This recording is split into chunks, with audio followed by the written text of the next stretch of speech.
Ang kanin ang pangunahing pagkain ng mga Pilipino. Sa kabila nito, patuloy na hinaharap ng ating bansa ang mga hamon sa produksyon at distribusyon ng bigas. Kaugnay nito ay makakasama po natin ang Agriculture Advocate and Representative Congressman Wilbert Lee para talakayin kung nakakaapekto ang rice hoarding at estado ng agrikultura sa bansa. Good morning at welcome muli sa Rise and Shine Pilipinas, Kong. Good morning, Dr. Good morning, I'm Audrey. Good morning po sa ating po mga kababayan ng Good morning po sa inyo lahat.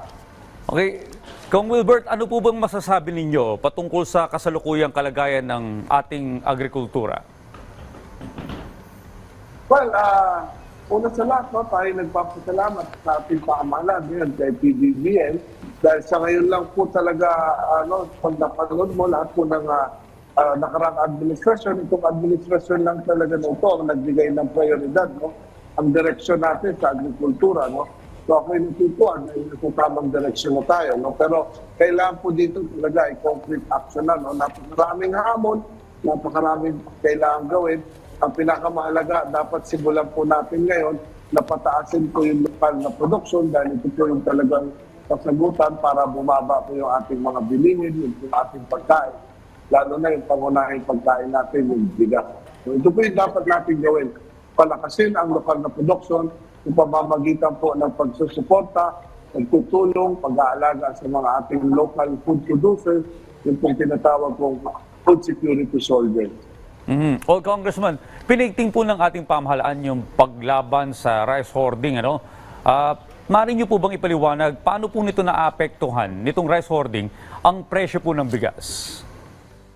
Well, siyempre, kung makikita ninyo, kung siyempre, kung ito po ay tinatago, magkakaroon po ng crunch sa supply, magkakaroon po ng kakulangan sa ating supply. So, nakita mo, yung nakaraan, magamat meron dapat na yung pinayagan mag-import ng mga bigas, pero natagalan po ito sa loob ng pier naman. So, yung mga ganitong pangyayari, siyempre, magre-resulta ito sa kakulangan ng supply sa merkado. So, hindi po pwede itong price order. Kamakailan tayo nagpapasalamat sa ating Pangulo dahil yung pong panukala natin na tayo rin po yung principal author, yung anti-agricultural economic sabotage. Ako po ay napirmahan na po, na nung nakaraang linggo lang, napirmahan na ito. Kasi po ay ganap na batas na ngayon. Na kung saan tinutugunan nito yung mga ganitong problema, yung price hoarding, manipulators, price manipulators, hoarders, cartel at yung pong mga kasabot sa gobyerno, kasama na po ito sa mga mapaparusahan. Well, Congressman, ano pong opinion nyo doon sa may napaulat na iniipit na mga inangkat na bigas sa mga pantalan? Well, actually, yun po yung nabanggit ko kanina. Ang status na yun, lahat po yun ay nailabas na. Nung nakaraan, ang napabalita, dahil daw po ito sa port congestion, ang sabi naman ng iba, ang sabi naman po ng ating pong PTA, dahil daw po ito sa ayaw po din ng mga ibang dumating, yung consignee, hindi agad pinukuha. Ito yung binabanggit mo kanina na baka po pinatago nila at pinasadyang matagal bago ilabas dahil mas mura po pag dyan daw naglagay ng bodega. So, una sa lahat, yung ating kung may sa tayong panukala, patungkol po sa mga ito pong gusto po natin mangyari, yung mga ahensya ng gobyerno, katulad po ng BOC, dapat po ito ay 24/7 po yung pagproseso ng mga ganito, lalo na kung ang mga kargamento ay mga pagsain, dapat po 24/7 po ito.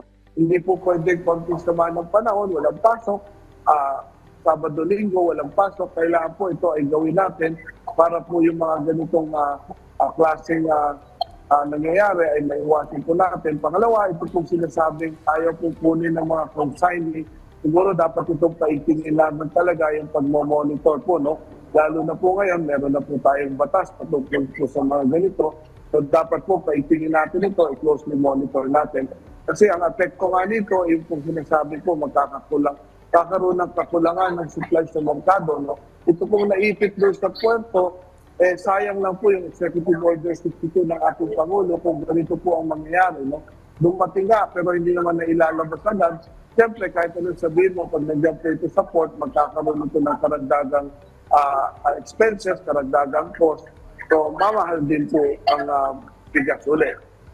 O Congressman, bilang panghuli po, no, kayo po yung advocate ng ating agrikultura. Ano po bang dapat pang gawin ng ating pamahalaan or whole of nation approach para mas mapaigting pa natin at umunlad yung ating agrikultura? Pero una sa lahat, no, ang pinaka-importante, ang tunay po na kasagutan dito po sa gusto nating mangyari, lalo na po yung food inflation na napakataas, ito po ang mga kakulangan sa supply. Ang una po dapat gawin ay talagang paigtingin, palakasin po ang local na production. No?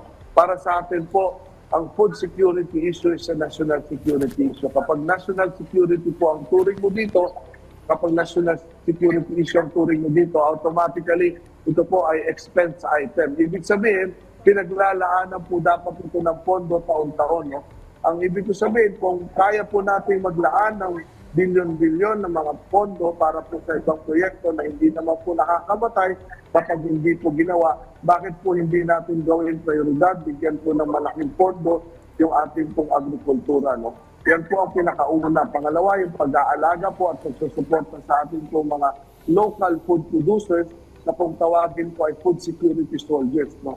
Sila po yung magsisiguro na kahit anong mangyari sa ibang bansa, may giyera man, may kalamidad, ayaw magbenta po sa atin ay meron po tayong makakain dito sa ating bansa. No? Yun po yung pinaka-importante. No? Yung ating mga food security soldiers, alagaan natin sila, yung mga ayuda, dapat po tama sa oras dumating, yung mga farm inputs, yung po mga kalusugan nila, dapat po natin pangalagaan. Ito po yung isa po natin tinututukan talaga, hindi lang para sa kanila, kundi para sa lahat. No? Yung takot at pangamba sa pagkakasakit. Gusto po natin itong maayos, no? At mawala, no? Para sa bawat Pilipino. So para sa akin, iuulit ko, yun po yung una natin dapat gawin dito. Maraming salamat po sa inyong oras at mga impormasyon na ibinahagi niyo sa aming ngayong umaga. Nakapanayam po natin si Congressman Wilbert Lee.